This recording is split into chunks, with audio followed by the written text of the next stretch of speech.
So, brothers and sisters, being a witness for Christ. तो भाइयों बहनों, मसीह के लिए गवाह बनना, So, this is a great part of the Christian life. तो मसीही जीवन का ये मुख्य भाग है. Okay.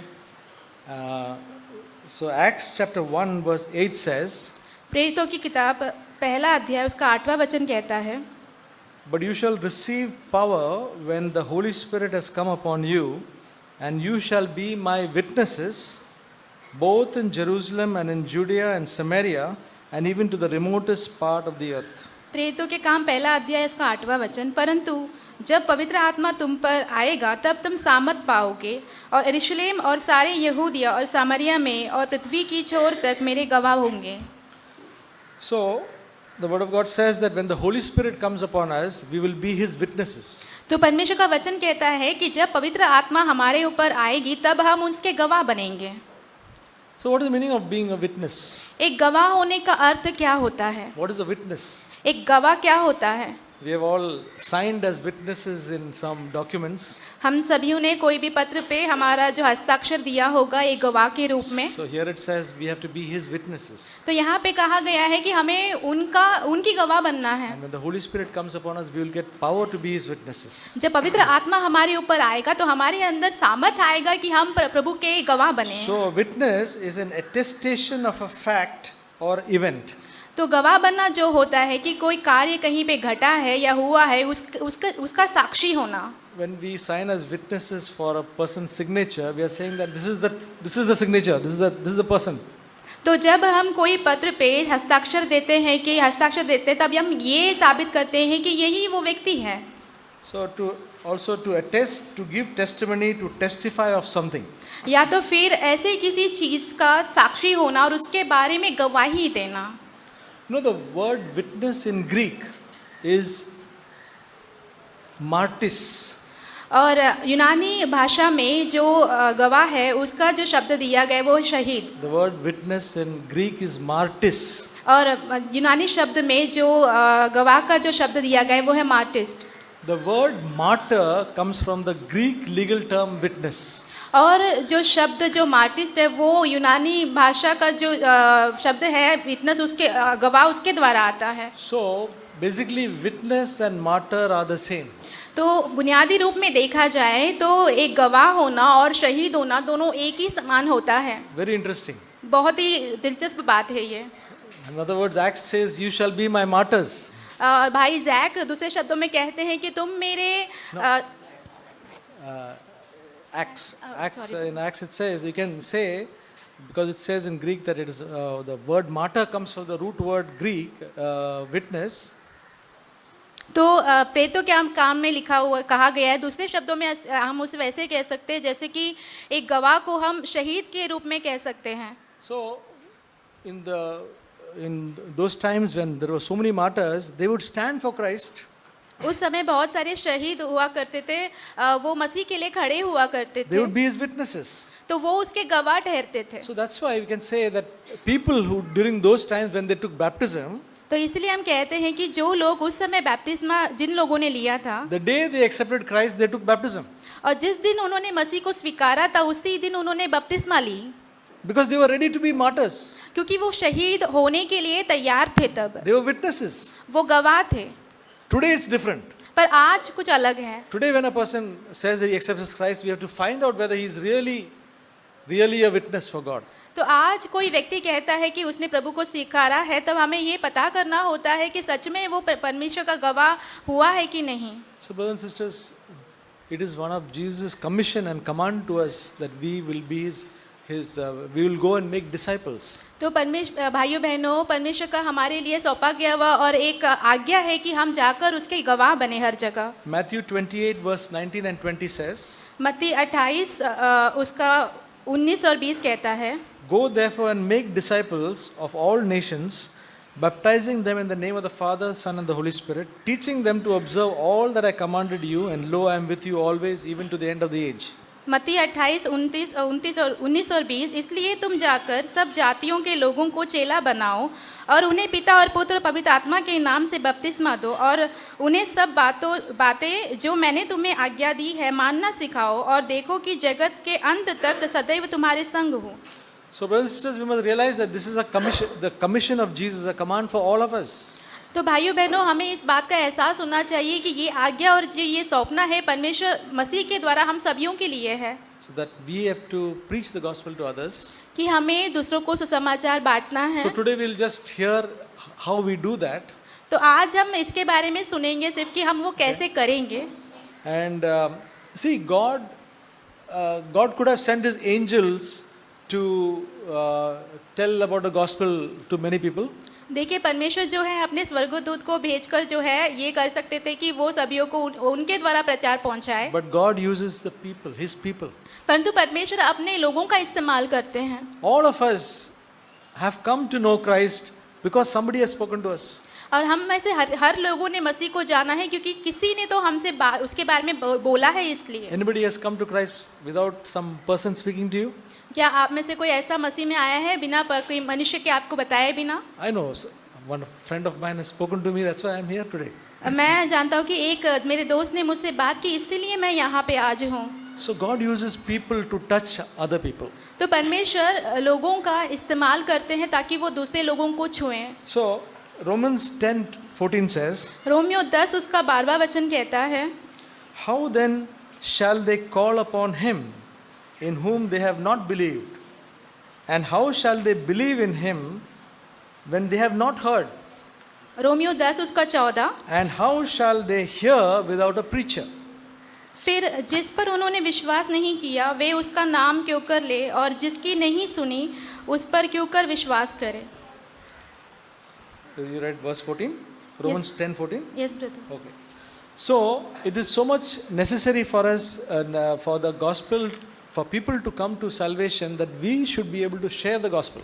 तो ये बहुत ही ज़रूरी है कि यदि लोगों को उद्धार में लाना है तो हम जो हैं लोगों के साथ सुसमाचार बांटने के लिए हमेशा तैयार रहें। So it is a work of each of God's disciples, and all of you are disciples of Christ. तो ये जो बात है हम सभी जो प्रभु मसीह के जो शिष्य हैं लोग हैं उनके लिए है। Sometimes it may be that you just invite somebody to the meeting.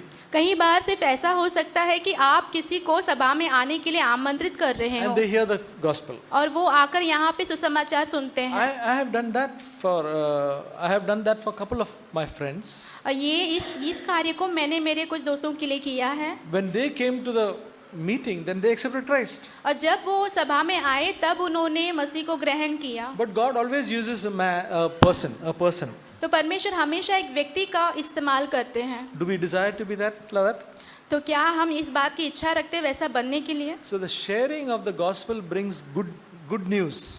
जो सुसमाचार का जो बांटना होता है वो खुशखबरी लेके आता है। Isaiah 52:7 says, यशायाह की किताब 52 उसका 7वां वचन कहता है, see, the sharing of the good news, how Isaiah describes, he says, how lovely on the mountains are the feet of him who brings good news, who announces salvation and says to Zion, your God reigns. तो यहाँ पे यशायाह कहते हैं पहाड़ों पर उसके पाँव क्या ही सुहावने हैं, जो शुभ समाचार लाता है, जो शांति की बातें सुनाता है और कल्याण का शुभ समाचार और उद्धार का संदेश देता है। The word of God says that how lovely are the feet of those who bring good news. परमेश्वर का वचन कहता है कि वो जो सुसमाचार लाते हैं उनके पाँव भी कितनी ही सुहावने हैं। When we carry the good news and speak or deliver to another person, the Bible says our feet are, how lovely our feet are. जब हम सुसमाचार लेकर दूसरे लोगों को देते हैं तो बाइबल हमसे कहता है कि हमारे जो पाँव है वो कितने ही सुहावने हैं। The Bible says in Proverbs 11:30, he who is wise wins souls. और नीति वचन 11वां अध्याय उसका 13वां वचन कहता है कि जो 13 11:30, the full verse you can read.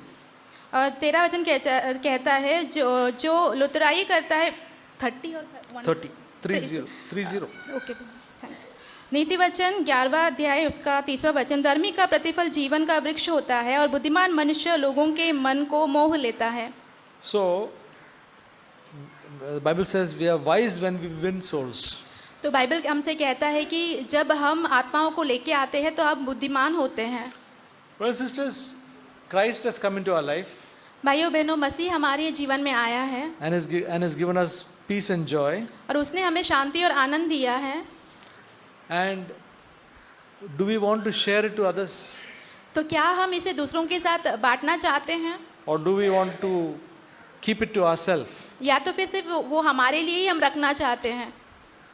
The true Christian message is the only message which people want to give to others. तो एक सच्चा मसीही समाचार वही है जहाँ पे लोग वो दूसरों के साथ बांटना चाहते हैं. You don't find any other religion where they want to share some, their heart is desiring to share so that it will become of help to others. तो कोई और धर्म में हम ये नहीं देख पाते हैं कि किसी के मन में इतनी इच्छा और लालसा हो कि उन बातों को, उनके मन में जो बातें हैं वो उन्हें दूसरों को बताए ताकि उनका भी बचाव हो. So brothers and sisters, it is just like, we know a good doctor.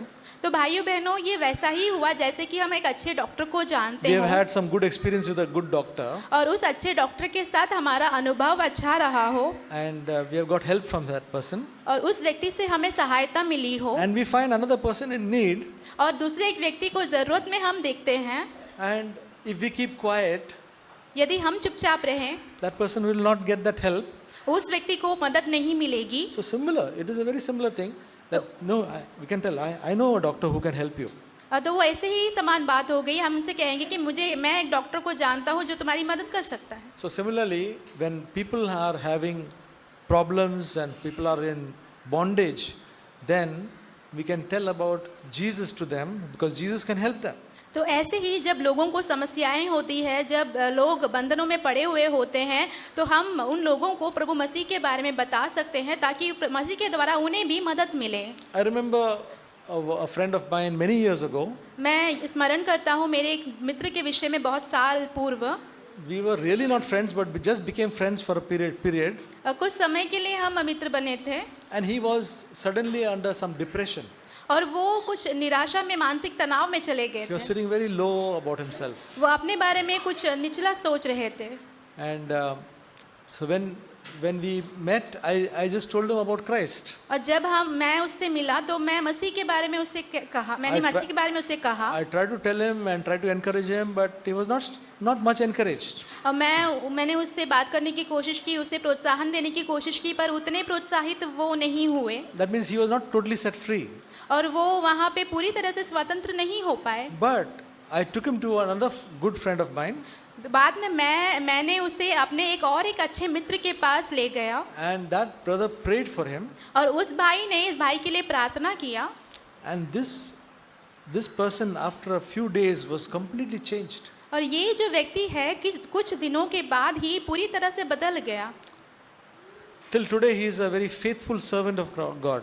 अभी तक, आज के दिन तक वो परमेश्वर का बहुत ही विश्वास योग्य एक दास है वो. So we do not know how God works. तो हम ये नहीं जान पाते हैं कि परमेश्वर कैसे कार्य A करते person हैं. may be in tremendous problem, हो सकता है कि कोई व्यक्ति बहुत बड़ी समस्या में हो, but God will solve it. पर परमेश्वर उसका समाधान देंगे. We cannot solve it. हम उसका समाधान नहीं ला We सकते. don't know how to solve it. हमें पता नहीं होता कि कैसे उसका समाधान लाना We है. lead him to Jesus, he will solve it. हम उसे मसीह के पास लेके जाते हैं और मसीह उसका समाधान देते So हैं. never feel that, oh, this problem is too much. तो कभी भी ऐसा मत सोचिए कि ये जो समस्या है वो बहुत ज्यादा है. Whatever the problem is the worst problem, we can bring it to Jesus. और कोई भी समस्या होने दो, सबसे बदतर समस्या क्यों ना होने दो, हम उसे मसीह के पास ला सकते हैं. His word will solve that problem. परमेश्वर का वचन उसकी जितनी भी समस्या उसका समाधान लाएगा. So the Bible says in 1 Peter chapter 3 verse 15 पहला पत्रस 3 अध्याय उसके 15 वचन में बाइबल कहता है that we have to be ready to share the good news whenever there is opportunity. तो यहाँ पे कहा गया है कि जब भी कोई मौका मिलता है तो हमें समाचार बांटने के लिए तैयार रहना चाहिए. It says, but sanctify Christ as Lord in your hearts, always being ready to make a defense to everyone who asks you to give an account for the hope that is in you, yet with gentleness and reverence. यहाँ पे कहा गया है, पर मसीह को प्रभु जानकर अपने अपने मन में पवित्र समझो, और जो कोई तुमसे तुम्हारी आशा के विषय में कुछ पूछे तो उसे उत्तर देने के लिए सर्वदा तैयार रहो, पर नम्रता और भय के साथ. So brothers and sisters, we must be ready, the word of God says. तो यहाँ पे परमेश्वर का वचन कहता है भाइयों बहनों कि हमें तैयार रहना है. Sometimes people may say, who meets us, may say, why are you like this? You're so quiet, you're not, you behave so well. or something they may say something good about us. तो कई बार जब लोग हमसे मिलते हैं तो हमारे बारे में कुछ अच्छी बातें बोल सकते हैं, जैसे कि तुम ऐसे कैसे हो, तुम इतने शांत कैसे हो, ऐसे बोल सकते हैं. And then we say, yeah, it's okay, I'm like that only. तो फिर हम कहते हैं उनको कि हाँ हम ऐसे ही हैं. Then we lose an opportunity to tell about Jesus. फिर वहाँ पे हम एक मौके को गवा देते हैं मसीह के बारे में बताने का. So we could say, it's just because I have a faith in God, faith in Christ, something like that. पर वहाँ पे हम ऐसा कह सकते हैं कि मैं ऐसा इसलिए हूँ क्योंकि मेरा भरोसा विश्वास मसीह पर है. And then they will say, tell me something more about it. फिर वो लोग हमसे कहेंगे कि उसके बारे में ज़्यादा हमें बताओ. So we can lose opportunities if we are not ready.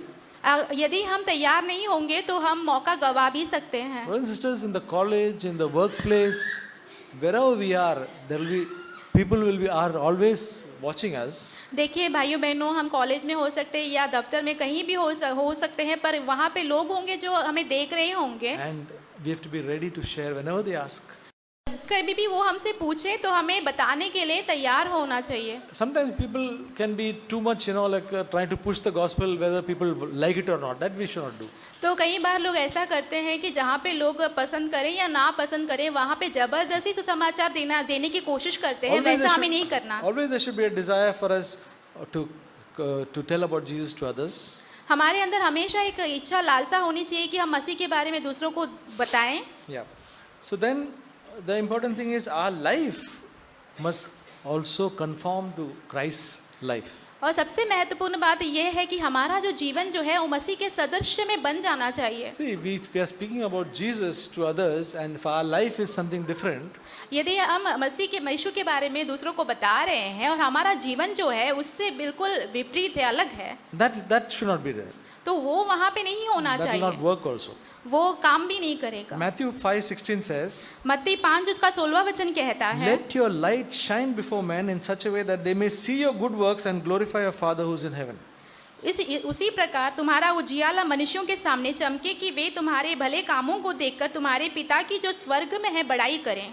Brothers and sisters, God has called all of us to be lights and salt of this earth. तो भाइयों बहनों, परमेश्वर ने हम सभी को बुलाया है ताकि हम इस जगत के ज्योति और नमक बने. In that office, we are the light.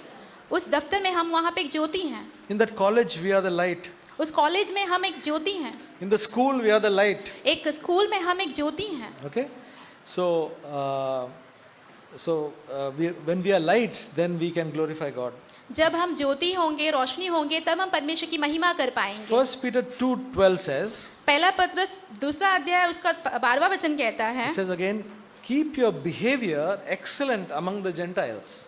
यहाँ पे कहा गया है कि जातियों के बीच में अपना चाल चलन अच्छा रखो. So that in the thing which they slander you as evildoers, they may, because of your good deeds, as they observe them, glorify God in the day of visitation. इसलिए कि जिन जिन बातों में वे तुम्हें कुकर्मी जानकर बदनाम करते हैं, वे तुम्हारे भले कामों को देखकर उन्हीं के कारण कृपा दृष्टि के दिन परमेश्वर की महिमा करें. So the life that we live before God, when we live faithfully before God, our behavior becomes good.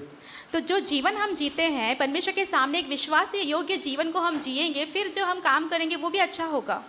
There will not be any quarreling. वहाँ पे कोई झगड़ा नहीं होगा. Okay, suppose we what it means excellent behavior. अच्छा बर्ताव होने का मतलब क्या होता है? We don't quarrel with people. हम लोगों के साथ झगड़ा नहीं करते हैं. We don't tell lies. हम झूठ नहीं बोलते हैं. We are people of truth. हम सच्चे लोग होते हैं. In the office, can anybody say that this person does not tell lies? Can anybody say that way? दफ्तर में क्या ऐसे कोई बोल सकता है कि ये जो व्यक्ति है जो कभी झूठ नहीं बोलता है? In the office or anywhere in the neighborhood, they say he doesn't laugh at dirty jokes. और दफ्तर में या तो फिर आपके आस पड़ोस में लोग कैसे बोलते हैं कि ये जो व्यक्ति है वो गंदे चुटकुलों पर हंसता नहीं है. And then one important thing is that we need to be helpful, which is very difficult. और एक महत्वपूर्ण बात है कि हमें सहायक के रूप में होना है, जो कि मुश्किल होता है. Sometimes unbelievers are more helpful than believers. कई बार जो अविश्वासी होते हैं वो विश्वासियों से ज़्यादा मददगार होते हैं. But we can change our ways and can say, Lord, help me to be helpful to people. परंतु हम अपने मार्गों को बदल कर प्रार्थना कर सकते हैं, प्रभु Okay. से कह सकते हैं कि परमेश्वर मेरी सहायता कीजिए कि मैं लोगों के लिए मददगार बनूं. Then we can be a witness, not only by our words but by our life. फिर हमें गवाह हो सकते हैं, हमारे सिर्फ शब्दों के द्वारा नहीं परंतु हमारे जीवन के द्वारा. The Bible says in Romans chapter 2:24 Bible कहता है रोमियो 2 उसके 24 वचन में that the name of God is blasphemed among the Gentiles because of you. क्योंकि तुम्हारे कारण अन्य जातियों में परमेश्वर के नाम की निंदा की जाती है। Brothers and sisters, this is something which we should really be careful for. तो भाइयों बहनों, ये एक ऐसी चीज़ है जिसके विषय में हमें बहुत ही सावधान रहना है। We are standing for Christ, and when we do anything, Christ's name will be either honored or brought to dishonor. देखिए, हम मसीह के लिए खड़े होते हैं तो जो भी कोई भी काम हम करते हैं, या तो फिर मसीह के नाम का आदर होता है उसके कारण, या तो फिर उसके नाम का अपमान होता है उसके कारण। And believers have brought a lot of shame to Christ और विश्वासी जो है बहुत सारे ऐसे काम करते हैं जो परमेश्वर के लिए निंदाजनक हो, by their quarreling. उनके झगड़ों के द्वारा। You can see them fighting and shouting. और वो जो है झगड़ा कर चिल्लाते हैं। The word of God says, Jesus did not, you will not hear Jesus' voice out of the room. और फिर परमेश्वर का वचन कहता है कि यीशु का जो शब्द है वो उस छत के बाहर नहीं सुनाई। So our life is very, very important. तो हमारा जो जीवन है बहुत महत्वपूर्ण है। Okay.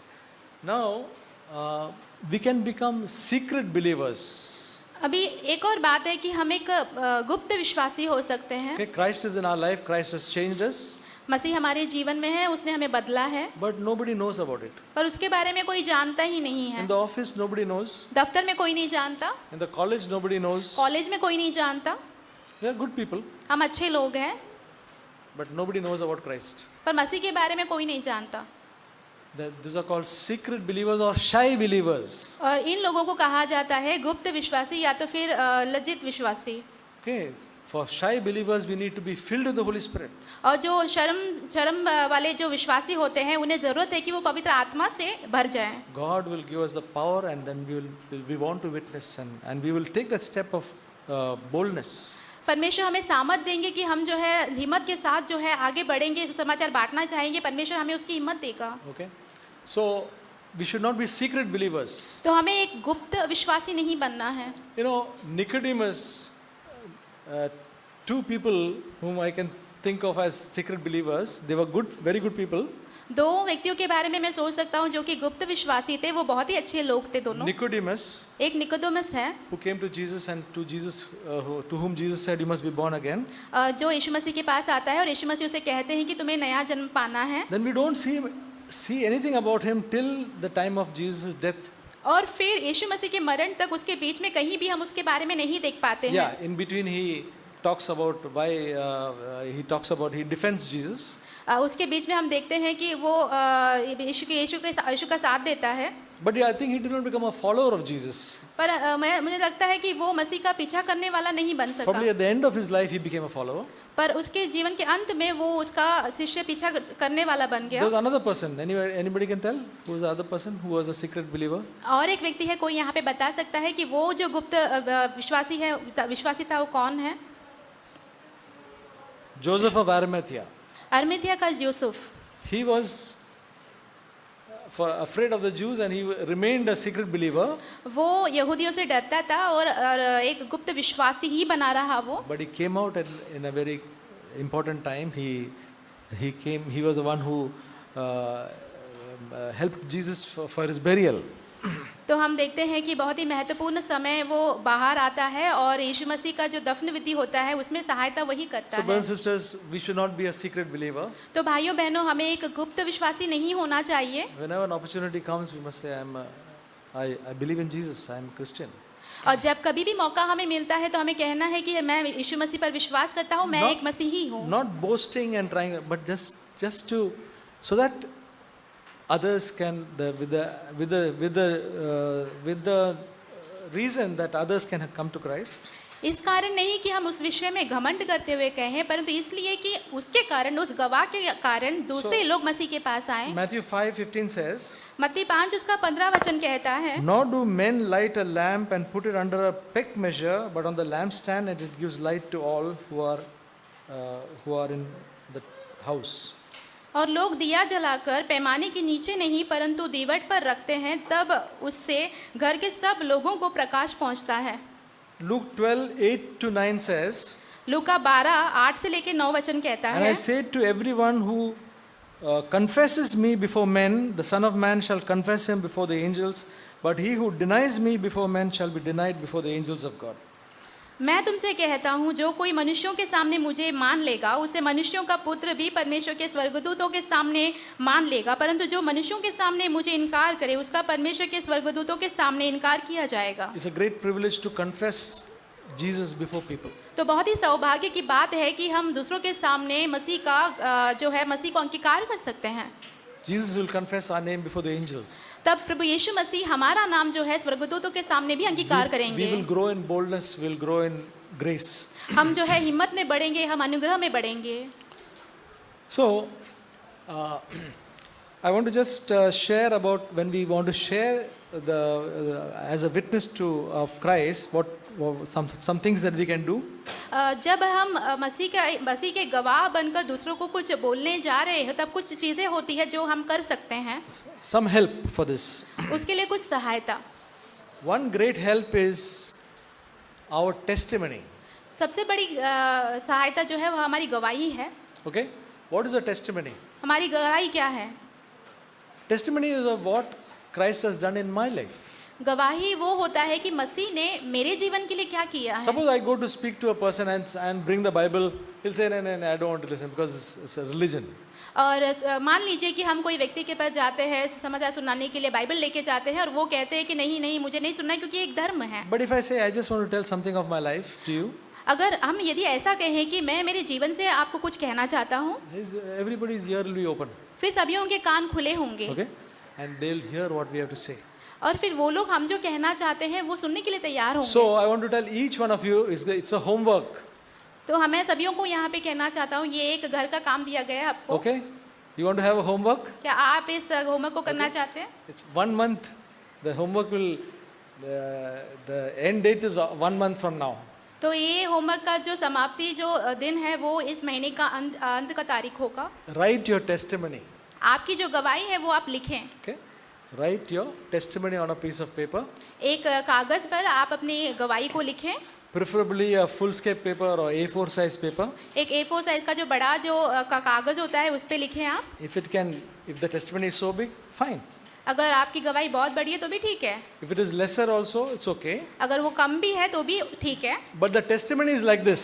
पर गवाही ऐसा होना चाहिए। By testimony, what I mean is, गवाही के रूप में मेरा मतलब ये है 25% 25% जो है of the testimony should be of how we were before Christ.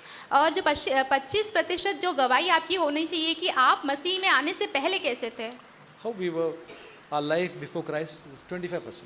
हमारे मसीह में आने से पहले का जीवन हमारा 25% होना चाहिए। Then 50% of this testimony, the next 50%, और जो अगला जो 50% जो गवाही का होना चाहिए वो ये है, is about the process of coming to Christ मसीह में आने की जो प्रक्रिया है वो होनी चाहिए। and our commitment to Christ. और मसीह के लिए हमारी जो वादा है वो होना चाहिए। Okay? The process, some friend came and told, and then I committed my life to Christ. और जो प्रक्रिया होती है ऐसा होना चाहिए कि कोई दोस्त ने आकर मुझे मसीह के बारे में बताया और फिर मैंने मसीह को अपना जीवन सौंप दिया। Changes which took place in my life. फिर बाद में मेरे जीवन में जो बदलाव आया है वो That is 50%. वो 50% है। 25% first is our before Christ. 25% पहला जो है मसीह में आने से पहले का मेरा जीवन, 50% is this whole thing. और जो 50% है ये जो प्रक्रिया होती है, And the last 25% और जो आखिरी का 25% जो है is about what we want at present and for the future in Christ. और वो ये है कि अभी और आने वाले भविष्य में हमारा लक्ष्य प्रभु के मसीह के लिए क्या है। What is our hope? What is our goal? हमारी आशा और हमारा लक्ष्य क्या है।